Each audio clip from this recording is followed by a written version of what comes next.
Goedemorgen. Een kus. Voilà, Limburgse gastvrijheid. Zeg, ik heb heel erg goed nieuws. Jullie zijn genomineerd voor een Visit Limburg Award. Wow, wat een verrassing is dit. Ik heb fly mee om het te vieren. Top, kom we gaan naar binnen en lekker proeven. Dat doen we. Goed?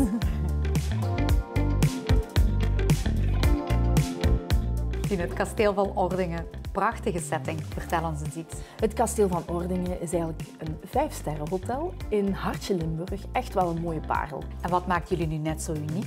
Eigenlijk heel eenvoudig. Onze authenticiteit gekoppeld aan historisch kader. En dat vinden we heel belangrijk. Dat we de hotelgast, zowel leisure als uiteraard zakelijk, echt op een authentieke, fijne manier kunnen ontvangen.